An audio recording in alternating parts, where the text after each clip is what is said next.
the sky in Natlan. Oh. What happened now? Did you hear what happened with the sky in Natlan?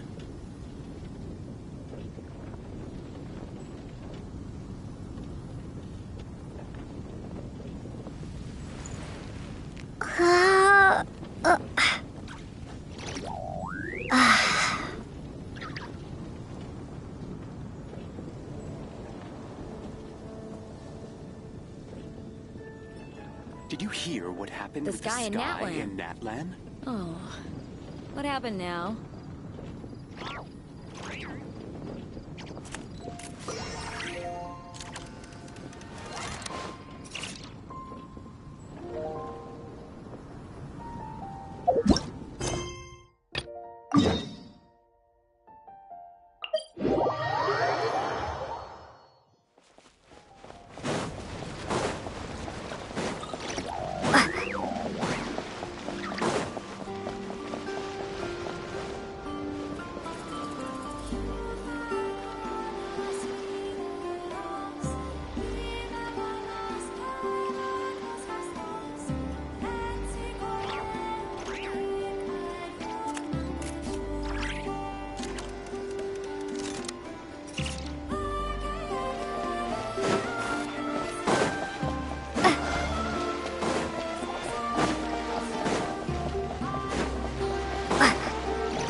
It's a relief to see you all made it back in one piece.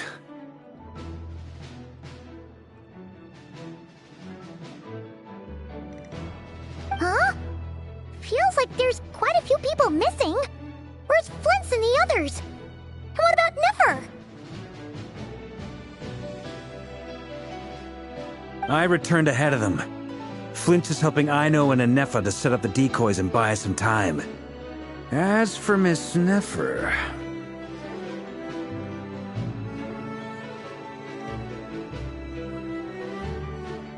Boss is still wrapping things up on her end. She sent us back to fill you all in on the top secret intel we've been gathering. I see. Then let's get right into it.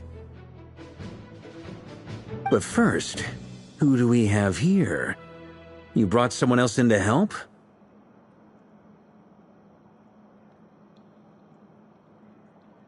Greetings. I was invited here to help as a longtime Tea Party companion of Columbina's. You may call me Arlecchino.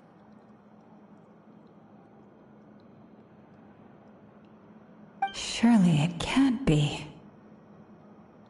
Those eyes. Oh, where have I seen them before? Wait, of course. In those memories we just saw.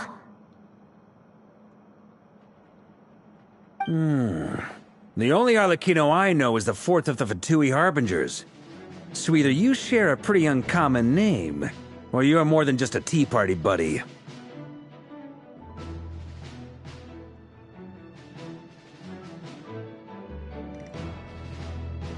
You are well informed, Grandmaster.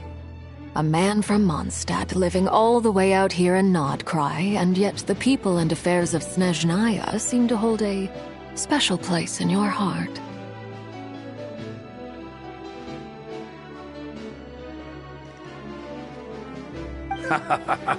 Oh, the feeling's mutual.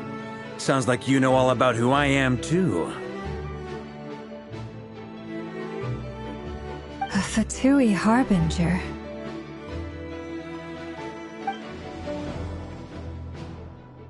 The atmosphere in here just got really tense. Guess we can't just start trusting Fatui Harbingers, even at a time like this.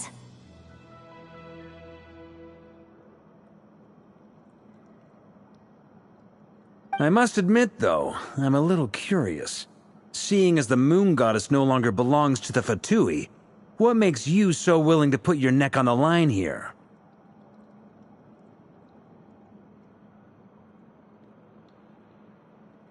Nor does Nodcry belong to Mondstadt, Mr. Varka. Yet still, you're fighting for it all the same. Things don't always have to have a tangible payoff. Sometimes, stopping things from spiraling out of control is a higher priority than chasing the spoils of victory. Of course, I can't say there's nothing in it for me at all. But that's between Columbina and myself.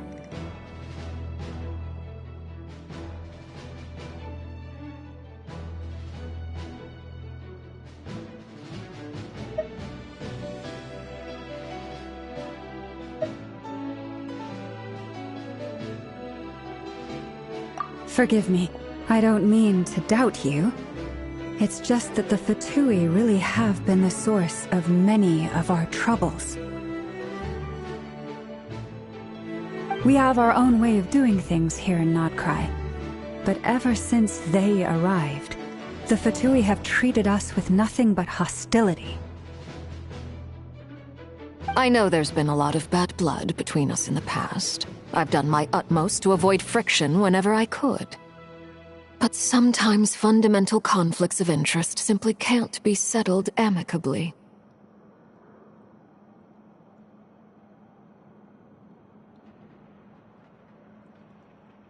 That's why I'm here solely in a personal capacity.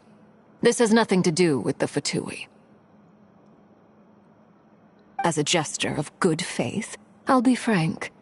I can help Columbina track down the iridescent moon's marrow, which will help her restore more of her power.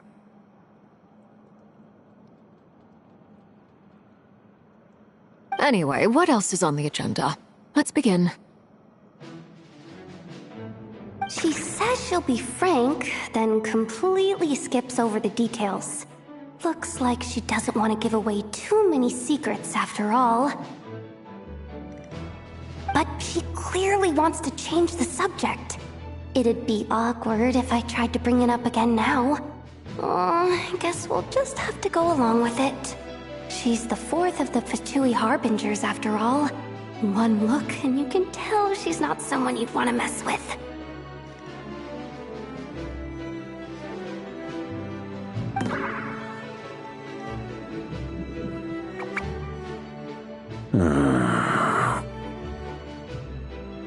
Well, since Miss Arlecchino sounds confident in her ability to handle that, we'll proceed to the next topic.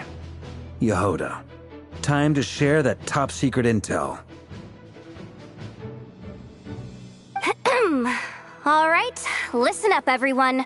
First, we now know that Rerir was originally a Conrian secret agent whose primary mission was to hunt down and assassinate the so-called Dregs of the Crimson Moon.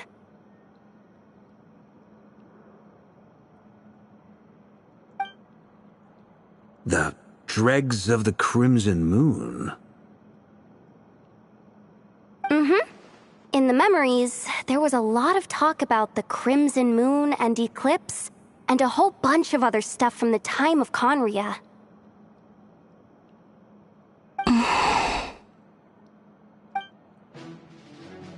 To my knowledge, those were the names of two different Conrian dynasties. Long, long ago, it is said that the people of Conria worshipped the Crimson Moon, drawing a mysterious power from its reflection.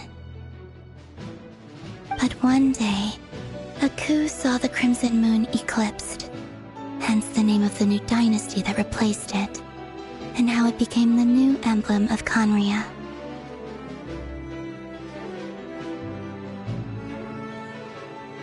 Still, long after the Crimson Moon dynasty had fallen, the last ruler of the Eclipse dynasty, the Vinster King, still coveted the secrets it left behind. So, he sent the Rehir of Solnari to secretly hunt down the Crimson Moon's few remaining followers.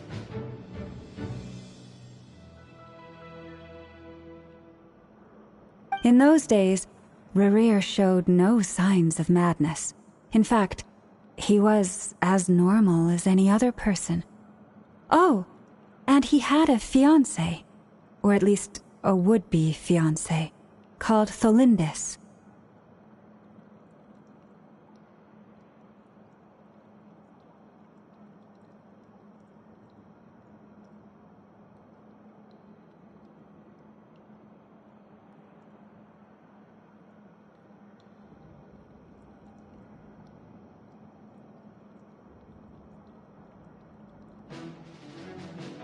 What's the matter?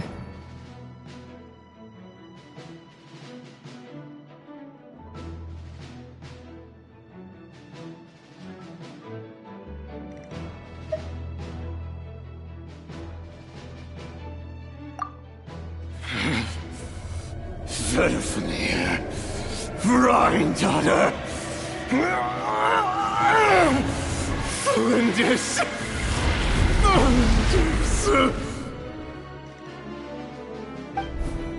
Interesting. Anything else? What about this would-be fiancé of his? Do we know anything about her?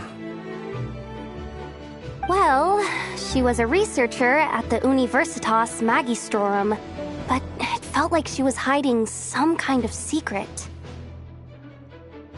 Oh, and one more thing. For some reason, Rerir's fragment also contains some of Tholindis' memories, though only a very small portion. Well, no shortage of potential leads, I'll give you that.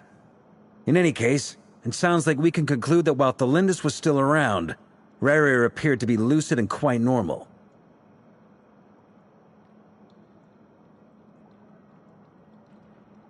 Tholindis, it seems, must have been the one thing in this world that he couldn't let go of. Tell me, though, were these pure-blood Conorians we're talking about here? Why do you need to know that? Hold on. If she was a pure-blood Conorian...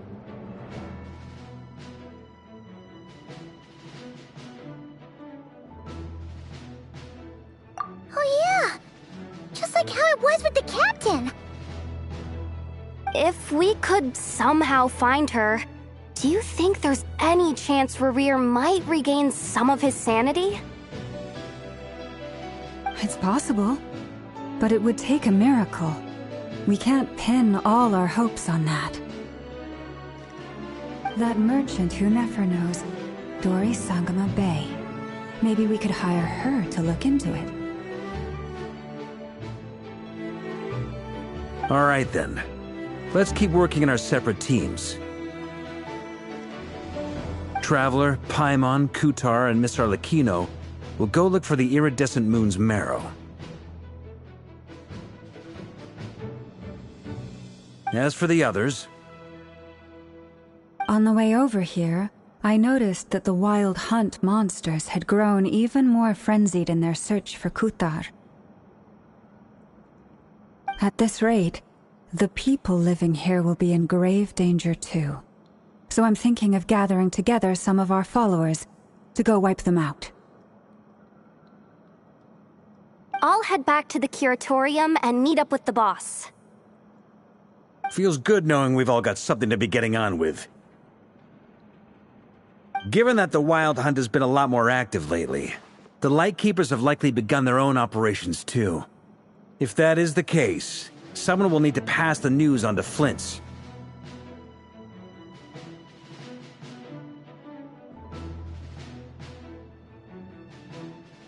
I'll hold the fort for now, then discuss our next move with Flint's, Aino, and Anefa when they get back. All right then. Well, the clock's ticking. If that's everything, we'll be on our way. We'd better get moving too.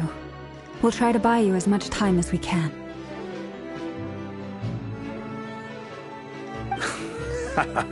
Relax. Just do your thing. Now, I decided to call in some backup since things are getting so hairy. Our reinforcements should be here any minute now. Stay safe, everyone. Dismissed.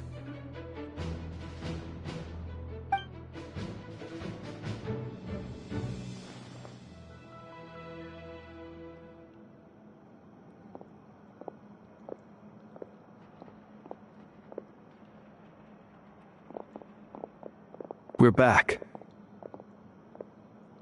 Did we get here a little early? Or a little late? A tad late. The others have already set off. To summarize, our resident moon goddess has found us a new ally, and Boss Nefer has uncovered some promising info. Everything going smoothly on your end? Not great. I don't know how long we can stall them for. The decoys are getting taken out way faster than we imagined. I'm gonna make some more later, but I need a timeout first. I'm so tired right now. Oh, right! Inefa, could you fill in Uncle Varka on what we just discussed with Flints? Sure. Uncle Varka, you previously told us about how when you went to investigate a source of the wild hunt in Amsvartnir, you discovered that it was just a diversion.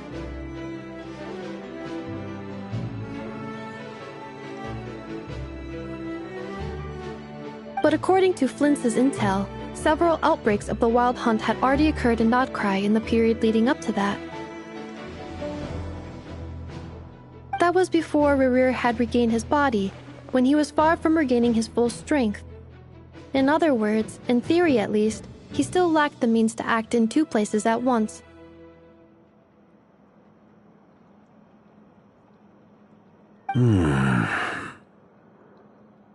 Flints, with everything that's been happening, the Lightkeepers across Nodcry are rallying to fight back against the Wild Hunt. They're gonna need your help.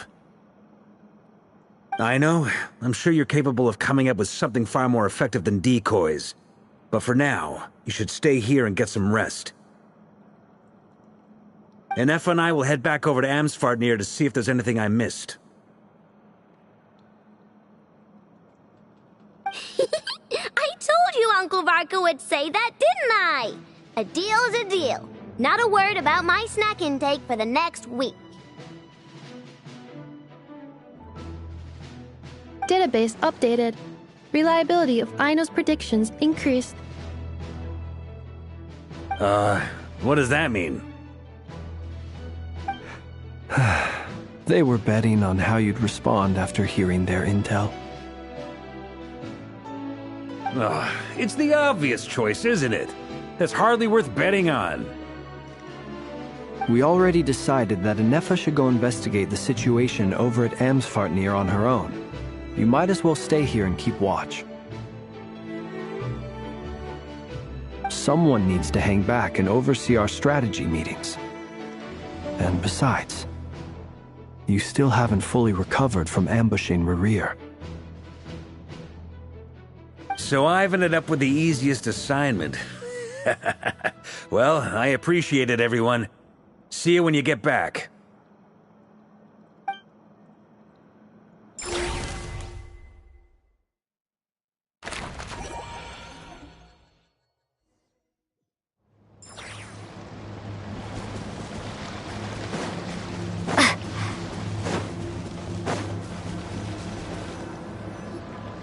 Here, this will serve as a good spot to cross over.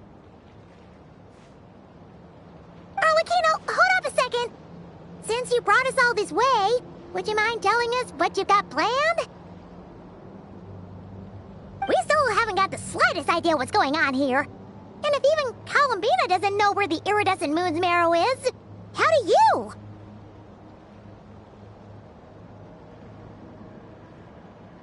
Simple. Because I am an inheritor of the royal bloodline of the Crimson Moon, and one of the last surviving embers of the Two Worlds' flames.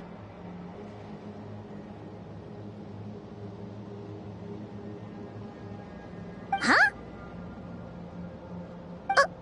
Are you serious? Isn't you're a descendant of that Crimson Moon dynasty we were just talking about? The one from ancient Conria? Your surprise is understandable. I was also taken aback when I first learned of it. But the more I thought about it, the more I realized the signs had been there all along.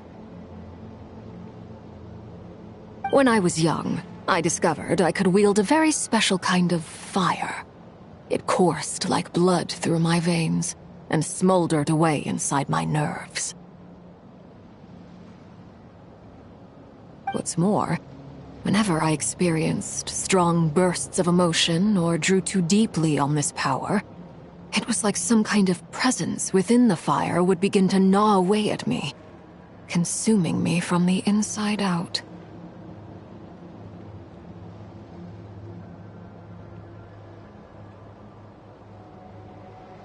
Exactly. That is why my hands are like this, too.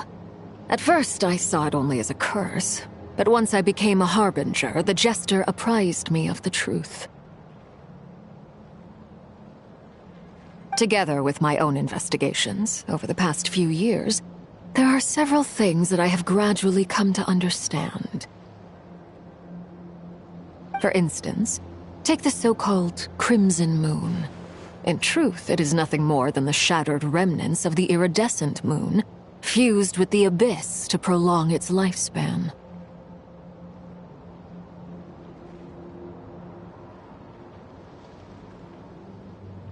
Since this blood flame was bestowed upon me by the Crimson Moon, it is a fusion of the iridescent moon's former power and the corruption of the abyss.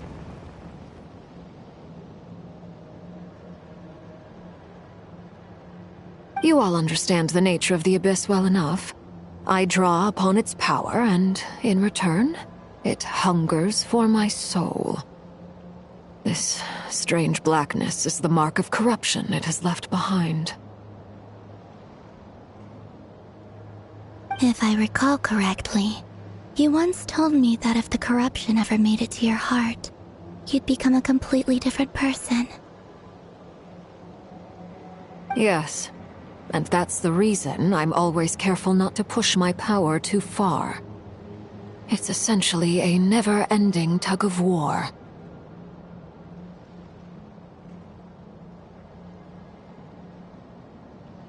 Oh, sounds intense. Anyway, the rest of my story can wait. Is there anything else about the Crimson Moon or the iridescent moon that you're unclear about?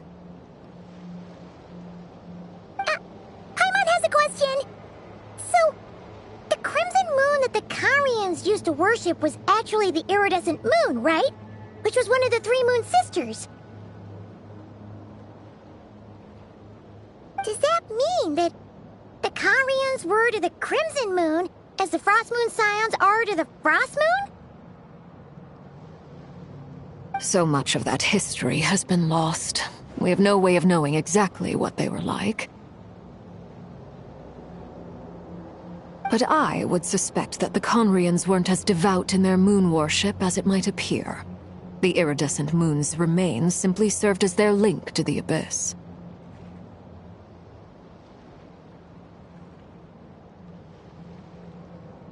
Later on, perhaps someone discovered a way to make direct contact with the abyss. Or maybe there was some kind of ideological divide. Either way, a dissenting faction staged a coup and drove out the royal heirs of the Crimson Moon dynasty.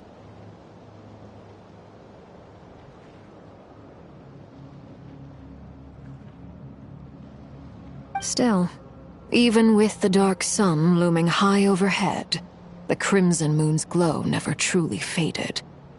If you want living proof, it's standing right before you.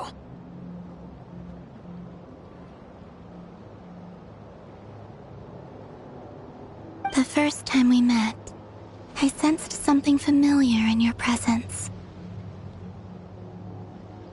When I looked at you, I felt I could see that mysterious red moon in the corner of my eye. In your flames, I saw its broken image, surrounded by a strange black aura. Well, I appreciate that you kept it to yourself. Much about the Crimson Moon is still a mystery, and I'd prefer not to end up as the object of an insane research project.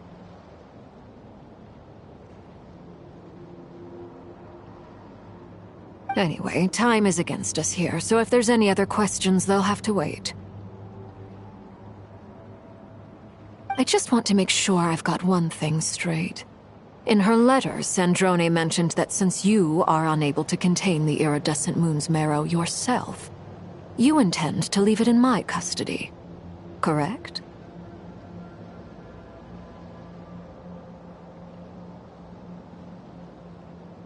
That's right. For now, it's the only way I can pay you back for your help. The iridescent moon is already part of who you are, so with its marrow in your possession, you'll be even more powerful than before. Deal. Then let's get started. Get what started? What does this place have to do with the Crimson Moon? When I first became a Harbinger, the Jester gave me a book called Harry, also known as Leobranto Innamorato. You should be able to buy a copy next time you're in Fontaine. It's a love story set in the Crimson Moon era, but setting aside the tangled romances of its characters, it also records a few interesting details.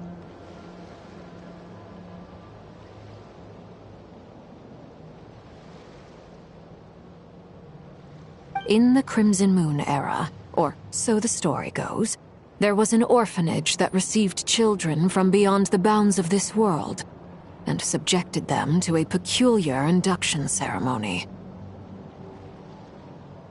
Beyond the bounds of this world? For real? And what kind of induction ceremony? The Crimson Moon sages looked beyond this world for beings with powers that surpassed the gods. But fearing they might lose control, they subjected these children to a process of refinement.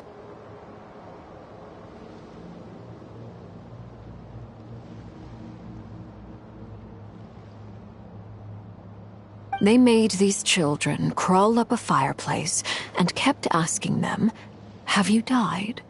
Did you see it?" Until they finally admitted to having died and seen a crimson moon. The adults embraced the children who passed the ritual, telling them, "Within the fireplace, you have traversed the flames between two worlds. Here and now, you are born anew." The book leaves much unsaid, but I suspect that this was their way of branding the children they had enrolled, leaving an indelible mark upon them so that they would forever live in the Crimson Moon's light.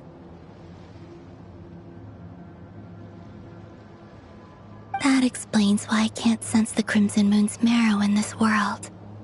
It makes sense that it would be sealed in a special space that can only be accessed temporarily through some kind of ritual.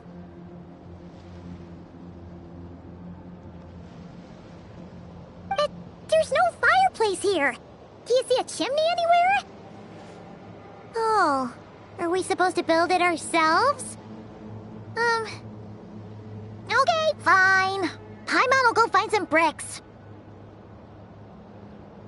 That won't be necessary. The fireplace is purely symbolic. The key to the ritual is crossing the flames between two worlds. In other words, the flames that burn within me. Those burned away by such flames leave behind a kind of ghostly afterimage in the world. In the days of Conria, people believed they could be used to bridge the gap between the two worlds of life and death.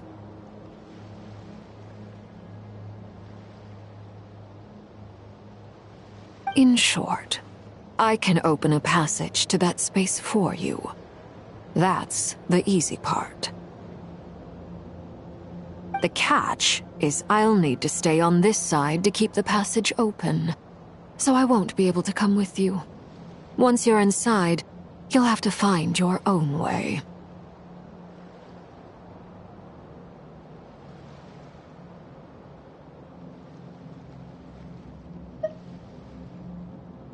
Very well.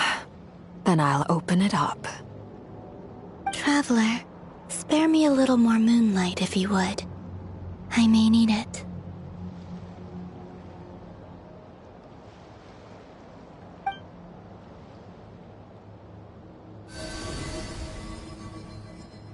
Thank you.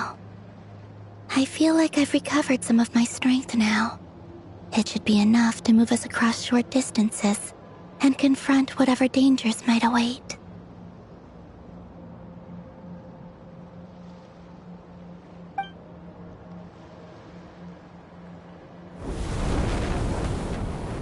Mistress of the 7 hues of ages past, Great Mother of the present, crimson-clad sovereign of the 2 realms, by fire severed, by fire renewed, I offer myself now and beseech your descent.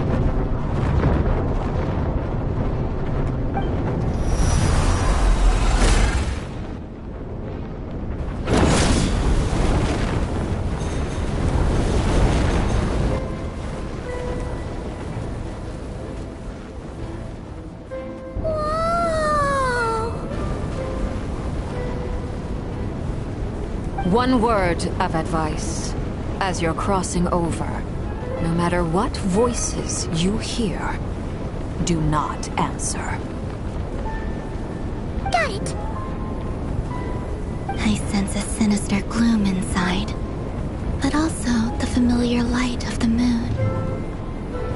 I feel that I am about to meet an old friend who has changed beyond all recognition. All right. Let's go.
Your broken body, seized by the abyss, and hung up aloft like mummified remains.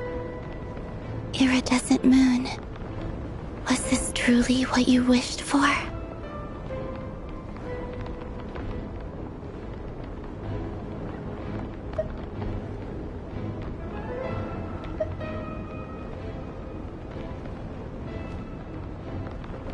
Careful! There's something spooky about this place. Feels like something is lurking in the fog. Haimon's right behind you. Whatever you do, don't run off without her.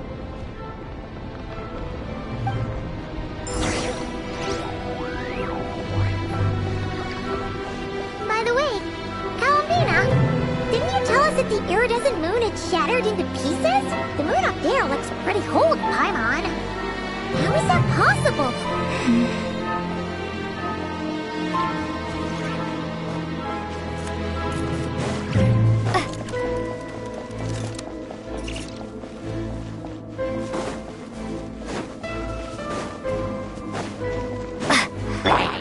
I will have order.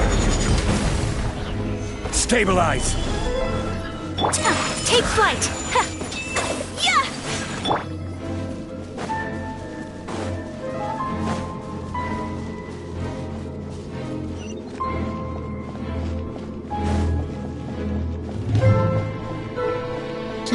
like I thought. It was only a facade.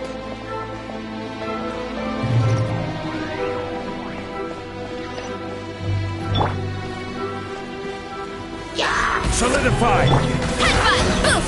Heads up!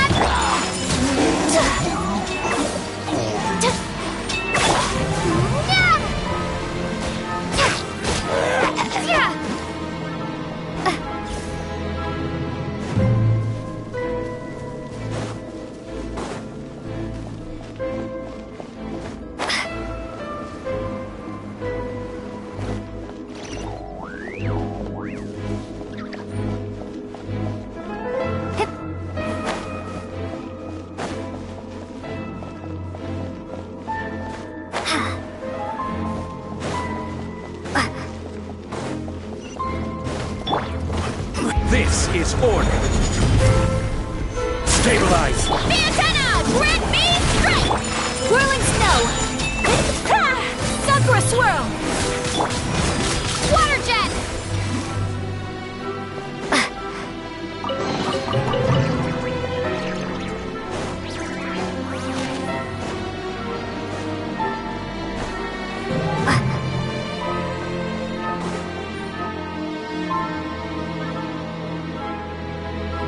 Huh?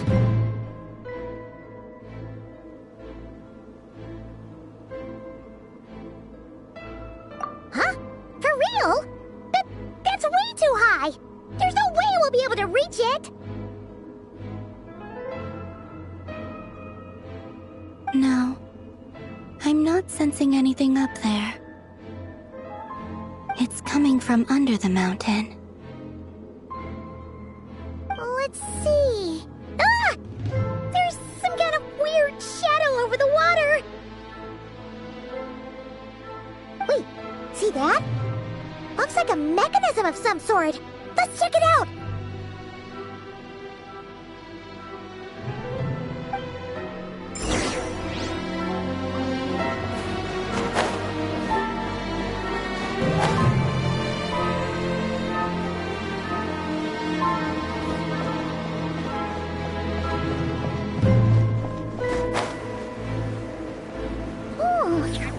Looks like a device from the time of Kalia. Maybe people once came here to study the Crimson Moon's domain, and they left this behind.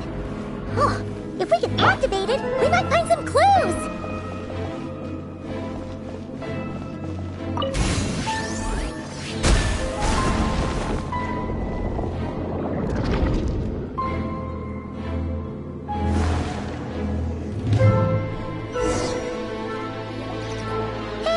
Look at that! Now that the mechanism's running, the shadow in the water looks different. Do you think these mechanisms might be the key to unlocking the secret? Let's try to find more of them! Thalindis, we'll leave the rest of the research in your hands. We'll be heading back now.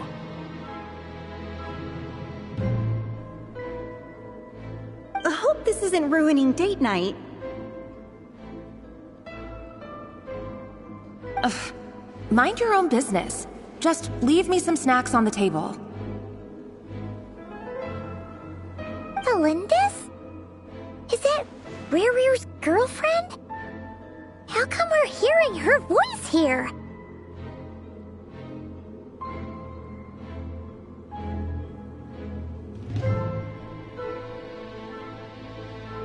Oh yeah! So, do you think she was studying this strange space all along? The Abyss has made this space extremely unstable. Maybe that's why some of the things she said and did were preserved here, like echoes or after images. Whenever I see this view, it takes me back to a poem from my childhood. Waning moon, oh lifeless damsel, weeping on the mountain crest, mourning still in wistful tone, her fragile soul now laid to rest. For me, of all people, to be here investigating the mysteries of the Crimson Moon space, is it a coincidence? Or something more?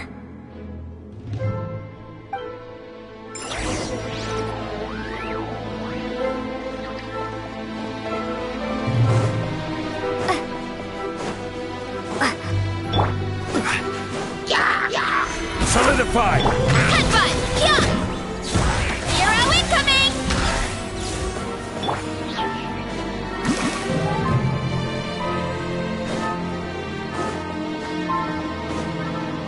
Oh, looks like the Abyss has messed up this mechanism. We need to find a way to get it working again. Let's see if there are any other devices nearby.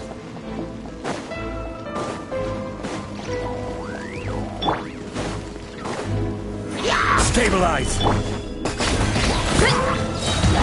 Hi! Volcano to blast! Yeah! I will have order!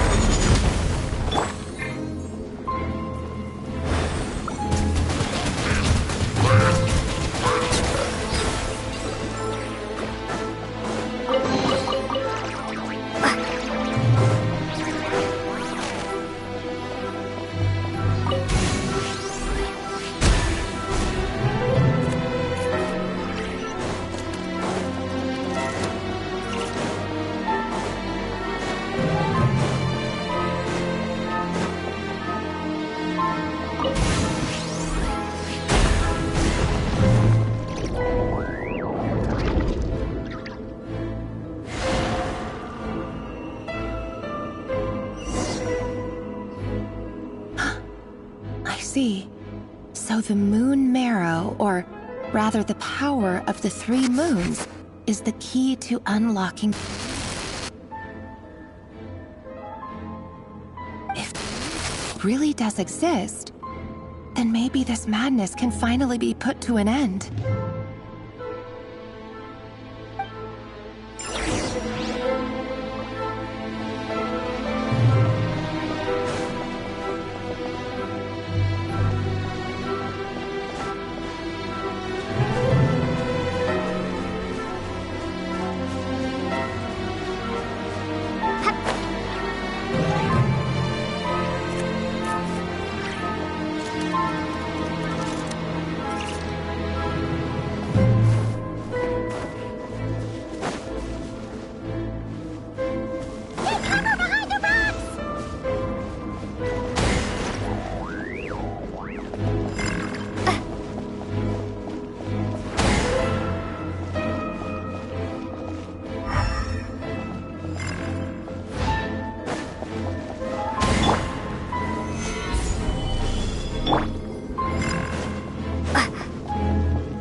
With the Abyss inhibitors in place, I should be able to access the chamber with the moon marrow.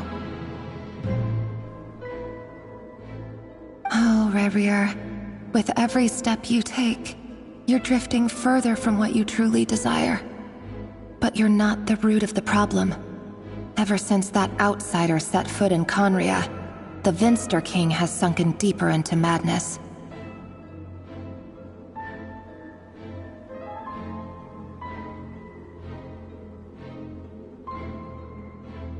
If only I could get my hands on that outsider.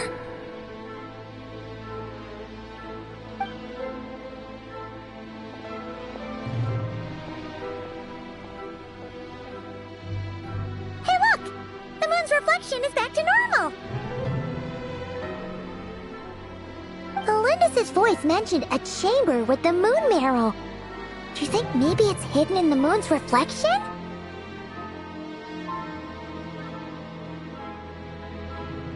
It must be, for within it, I sense the fragile aura of a dying soul. Then there's no time to lose! Let's go!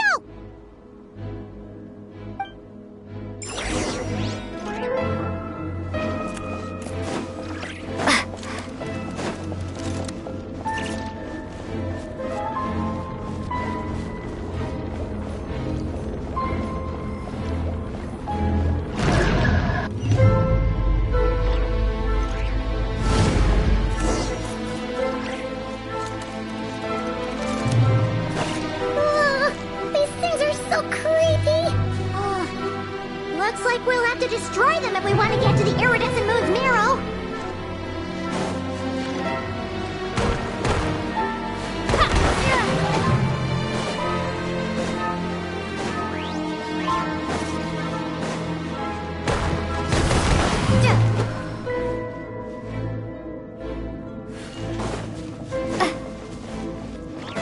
That must be the iridescent moon's marrow.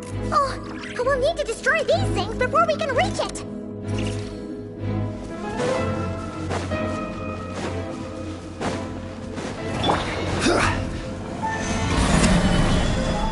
Bombed away! My apologies. Embrace the ice!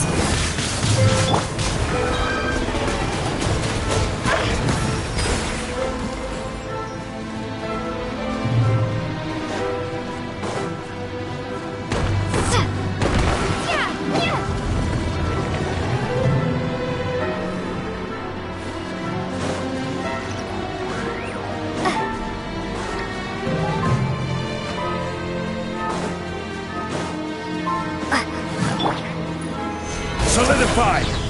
One fell swoop! Charge! Boot! Headbutt!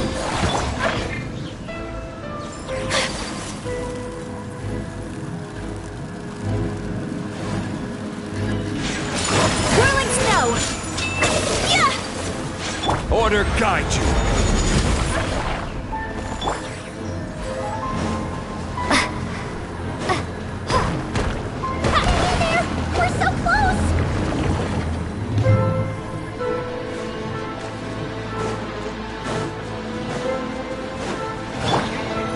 Stabilize!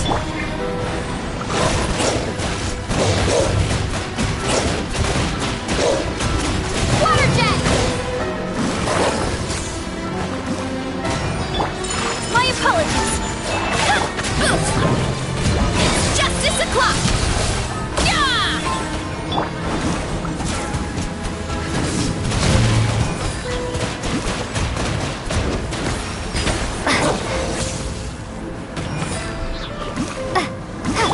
Take flight! Yeah! Yeah! Yeah!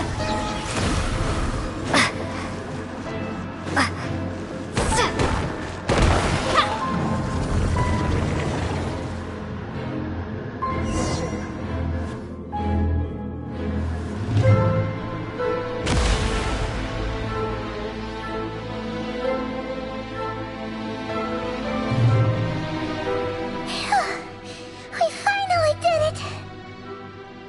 The iridescent moon's marrow, still burning away like an undying flame, yet now contaminated by the abyss.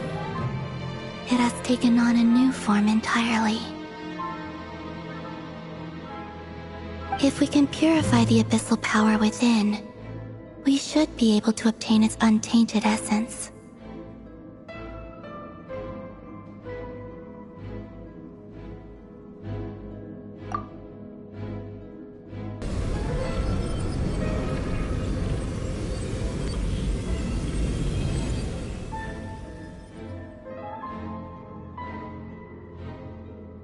It's so cold.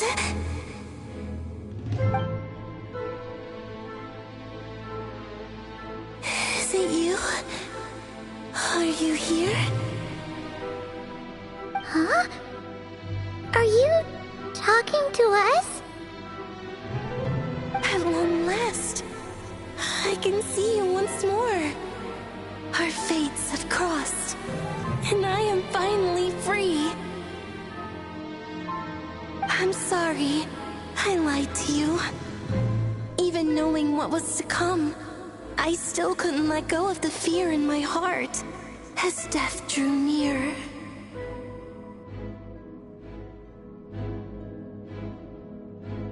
The moment the moon shattered, my body began to split apart piece by piece. Like I was being cut into pieces by 1,000 blunt blades. My thoughts scattered as the cold crept in, but I could not bear to fade away like that. Tell me, what was it that brought you to us, all that time ago. If only I had possessed your courage, then I might have been spared this torment, more painful than death. You look so puzzled. That's how I felt too, when I first saw you. But trust me when I say that everything happens for a reason. Farewell, Hypo.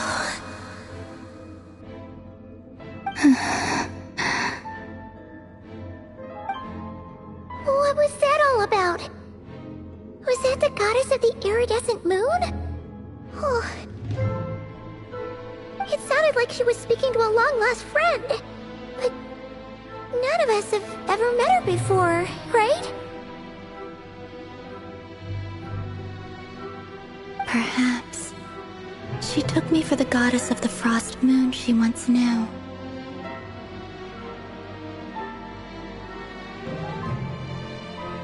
For a fading soul like hers, our auras must be too similar to tell apart. But anyway, we've got the iridescent moon's marrow now. That should help you regain your strength, right? Alright, time to leave this place and meet back up with Arlecchino. Let's go!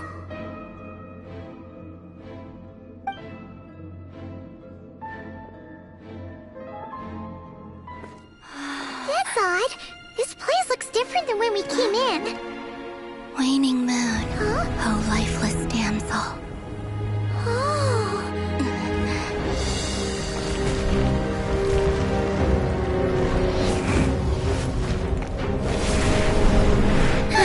Hurry! The place is collapsing! It wants to trap us here. Who's it? The Abyss? Now we've taken the moon marrow. All that's left here is a dark will. It will show us no mercy.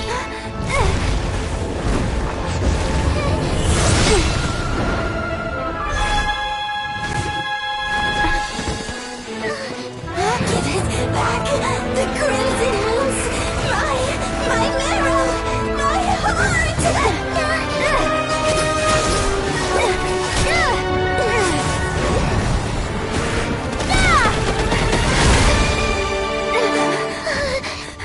Finally! Huh? Oh no! The exit's blocked!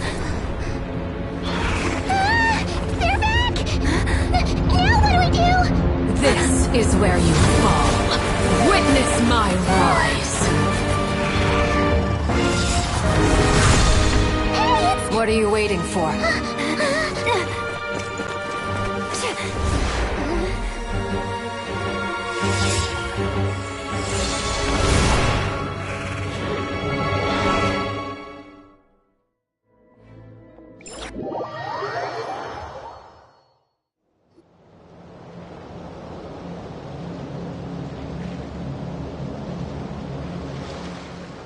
Oh, we made it! Was that you, Arlecchino? Did you save us? Wait, your hands! They're... Oh, this? Don't worry. It's a small price to pay. The Abyss wanted to trap you inside, and I defied its will by bringing you out. No wonder it's a little angry.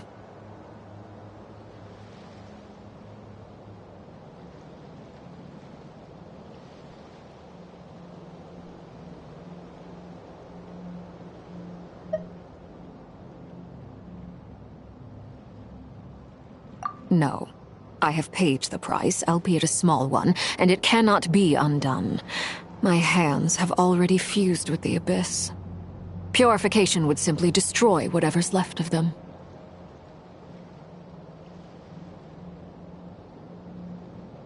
But surely...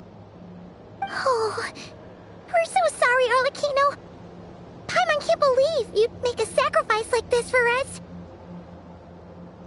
As much as I'd like to call it a favor, The truth is, I was simply holding up my end of the deal. Well, Columbina. Yes, you did your part. And as promised, I will leave the iridescent moon's marrow in your care. From this day forth, may the two worlds' flames burn ever more brightly.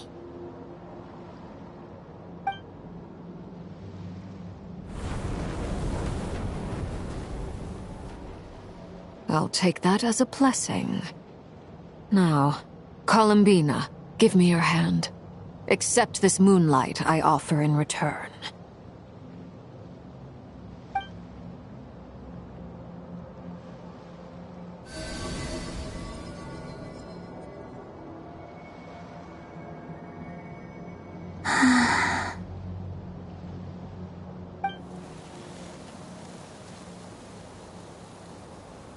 Feeling stronger? Hey,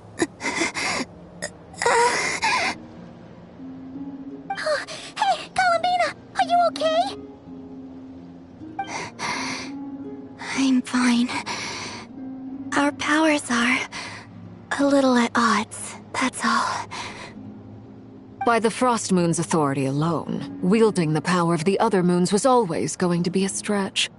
Still, I think it's fair to say that your strength has returned, at least to the level it was at as Third Harbinger.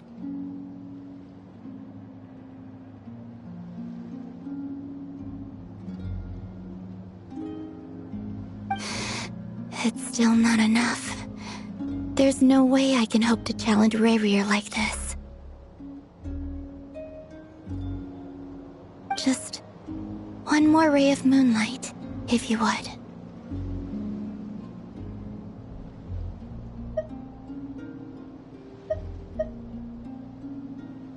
It's okay. I can take it.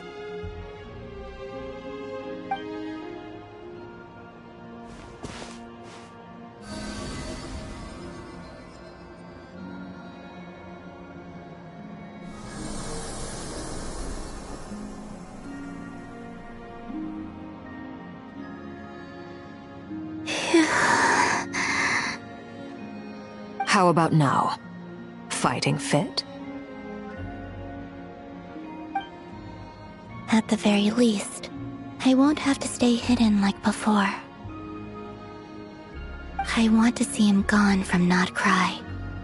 The Rayrier of Solnari and his wild hunt must be sent back where they belong. Well, it's good to have something to aim for. You certainly seem more alive now than you did earlier. When I first met you, you didn't strike me as a ray of moonlight. More like a wisp of fog drifting in from who knows where, ready to scatter at the first sign of a breeze.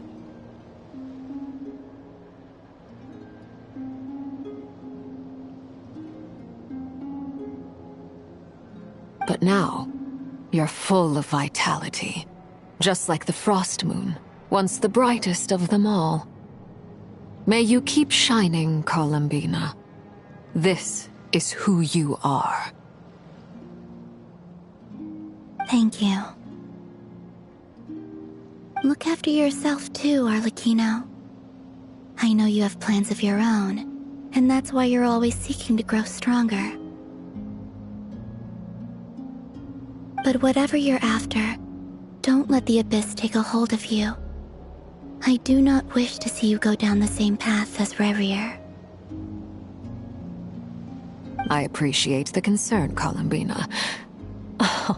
Although perhaps it's time you took a new name.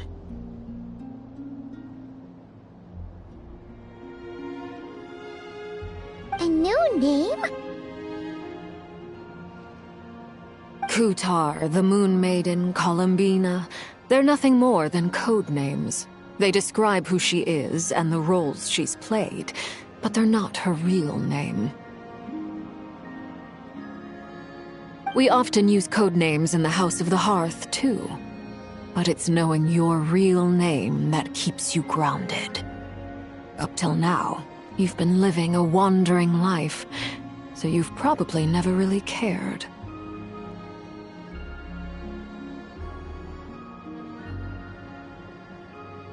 All I'll say is this. Once you've defeated Rerir, give it some thought. All right, that's it from me. I'll get you back safely first, then go meet up with Sandrone. You're the best!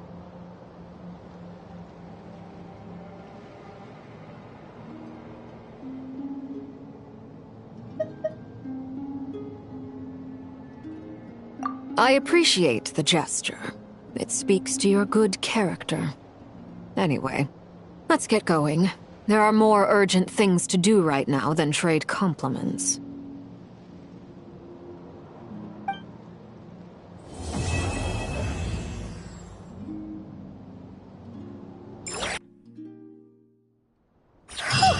It was a close call, but we got the iridescent moon's marrow and restored column.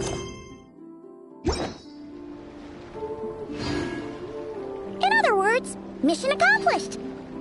Paimon wonders how everyone else is doing.